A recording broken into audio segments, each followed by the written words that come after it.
Halo Bray, kembali lagi di Gaptek.id dan di video kali ini gue pengen membahas laptop non-gaming lagi nih. Karena udah cukup jarang ya kita ngebahas laptop non-gaming. Kalau kemarin kan gue ngebahas laptop yang kelasnya tuh entry di bawah 10 juta, cuma 7 jutaan aja. Kali ini kita kedatangan laptop non-gaming yang kelasnya itu benar-benar premium, yaitu adalah dari Asus ZenBook. Yang belum lama ini memang baru merilis ZenBook terbarunya dari Asus Indonesia, yaitu adalah Asus ZenBook 14 Flip OLED UP5401EA. Nama serinya agak sulit, jadi mungkin ke depan nggak usah gue sebutin lagi kali ya, karena nanti takutnya gue lupa. Jadi sebut aja ini ZenBook Flip 14 OLED ya.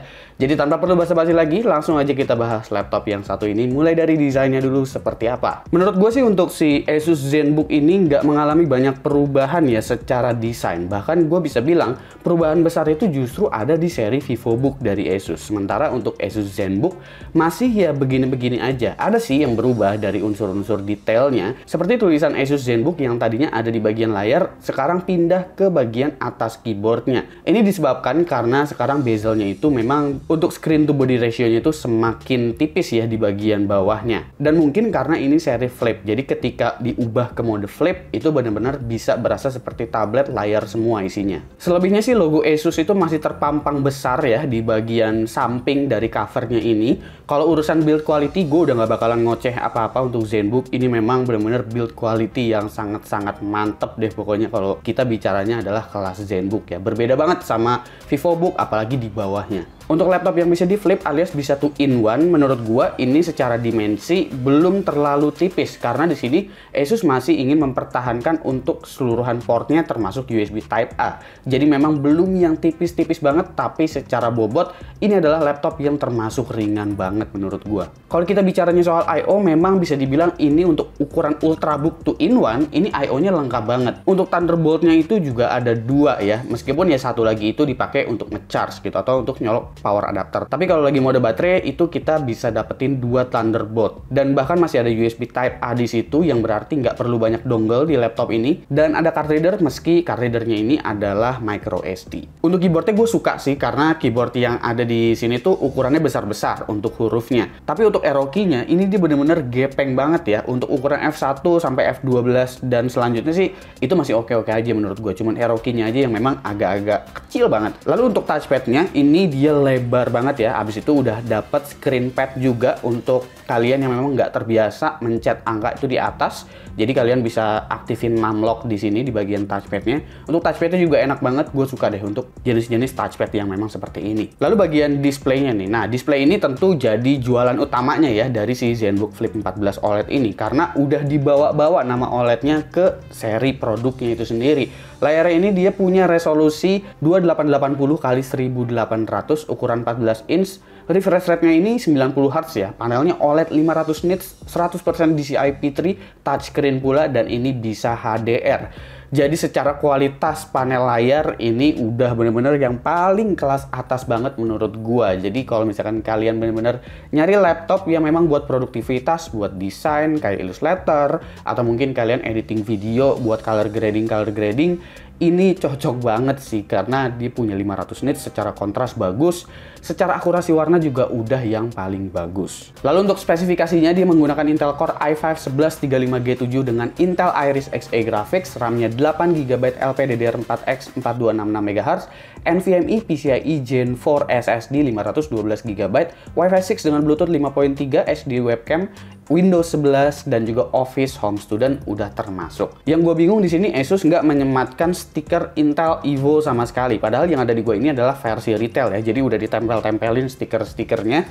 Tapi gue nggak melihat adanya stiker untuk Intel Evo di laptop ini. Padahal secara konfigurasi, laptop ini tuh memenuhi banget untuk Intel Evo. Atau mungkin si Asus tuh sengaja kali ya, biar nggak terlalu rame stiker. Karena di sini memang stikernya udah lumayan banyak nih. Ada stiker dari ZenBook 14 Flip-nya itu sendiri. Habis itu ada stiker dari Pantone Validate juga. Karena layarnya juga udah dikalibrasi oleh Pantone. Habis itu ada stiker Microsoft Office Home Student juga. Jadi gua rasa mungkin alasannya biar nggak terlalu rame aja kali ya untuk stikernya ini. Untuk kualitas webcamnya menurut gua ini sangat-sangat baik di kelasnya sih. Bahkan mungkin salah satu yang paling terbaik. Karena dengan ruangan yang lighting itu seadanya, ini posisi gua lagi syuting nih, gue cuma pakai satu ring light, itu dia bener-bener nggak ada noise sama sekali. Ada sih noise, tapi yang nggak sebanyak webcam yang biasanya kita lihat di laptop lah, resolusinya 720p, tapi untuk shutter speednya aja dia nggak kelihatan patah-patah ya, dan secara warna juga menurut gue masih oke. Dynamic range-nya juga kalau misalkan gue perhatiin itu bener-bener oke banget ya. Jadi gue rasa ini buat dipakai Zoom meeting gitu, itu bakalan enak banget. Bahkan mungkin dipakai untuk streaming, untuk bikin webinar gitu yang full screen juga masih sangat-sangat oke. Sebenarnya mungkin yang harus dikompromiin dari laptop ini justru ada di bagian opsi upgrade ya, karena dia menggunakan RAM LPDDR4X, otomatis laptop ini tuh jadinya nggak bisa di-upgrade. Dan RAM-nya udah tersolder. Yang bisa di-upgrade itu cuma NVMe SSD-nya aja. Kalian bisa naikin ke 1 tera atau 2 terabyte. Tapi untuk ngebongkarnya kan ini agak-agak sulit karena ini laptop 2-in-1. Jadi gue sarankan kalian jangan bongkar sendiri, tapi bawa ke service center aja semisal mau upgrade NVMe SSD-nya. Untuk baterainya ini dia punya kapasitas 63 Wh. Semisal kalian menggunakan mode Whisper di laptop ini dan ngaktifin power saving, itu laptopnya bisa bertahan sekitar 8 sampai dengan 9 jam lah untuk penggunaan yang ringan-ringan aja ya, kayak browsing-browsing atau streaming video dengan wifi aktif atau sekedar ngetik-ngetik aja. Tapi kalau dipakai buat ngedit video itu mungkin sekitar 3 jam atau 4 jam baterainya udah habis. Oke, untuk performance-nya kita akan mulai dari Cinebench R15, tapi sebelum itu disclaimer dulu sekali lagi, ini bukan laptop gaming, jadi jangan berharap gimana-gimana dari harganya sekian gitu. Terus, wah main game cuma bisa kayak begini, mending laptop gaming. Tim menang mending sebaiknya mundur dulu, oke? Oke, kita bahas performanya mulai dari Cinebench R15. Di sini untuk single core dapat di 187, sementara multicore-nya itu ada di sekitar 900 lebih. Ini udah cukup oke sih untuk ukuran Intel Core i5 1135G7 yang punya 4 core 8 thread aja. Lalu Cinebench R20, single core-nya ada di 475, sementara multicore-nya itu ada di 2300 lebih lah, sekitar 2200 atau 2300 tergantung load-nya seberapa banyak ya, karena pasti naik turun. Nah, menariknya meskipun laptop ini pakainya itu versi Intel Core i5 bukan Core i7, tapi untuk playback editing di Adobe Premiere ini sepertinya Asus sudah berhasil mengoptimalkan si Intel Iris Xe Graphics ya, karena kalau gue cek di beberapa laptop itu untuk versi Core i5 playbacknya untuk 4K masih agak-agak patah-patah, semisal kalau kita pakai kualitas yang full gitu ya. Tapi di sini kualitas full itu masih oke, meski ini adalah versi Core i5.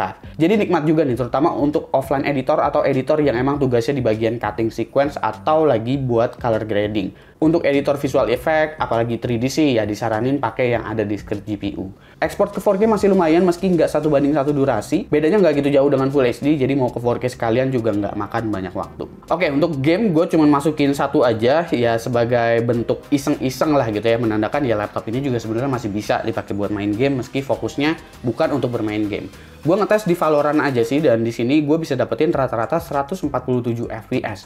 Masih dapat fps yang tinggi loh sebenarnya ini, dan layar 90 Hz-nya juga jadi lumayan kepake ya. Ditambah lagi panel OLED itu punya response time 0,5 ms, bisa lah sedikit-sedikit kompetitif nih pakai si ZenBook 14 Flip OLED ini. Cuma yang nggak disarankan untuk bermain berlebihan ya. Meskipun ya secara suhu CPU dan suhu GPU itu kalau kita paksain main game sebenarnya suhunya masih aman-aman aja, cuma tetap ya kurang nyaman semisal kita mau kompetitif menggunakan laptop ultrabook seperti ini. Nah, untuk performa SSD di sini juga Asus memberikan SSD yang kalau yang gue dapetin sih ini dari Samsung ya. Gue nggak tahu tipe lain bakalan dipakainya beda apa enggak, tapi harusnya sama semua kalau misalkan si ZenBook. Nah, di sini untuk SSD-nya dari Samsung dan sequential speed-nya itu tembus di 6,7 GB per second, untuk write-nya di 4,9 GB per second. Jadi ini juga kelas NVMe SSD Gen 4 yang memang levelnya udah level atas banget lah ya. Oke, kita masuk di bagian harga dan juga kesimpulan untuk ZenBook 14 Flip OLED.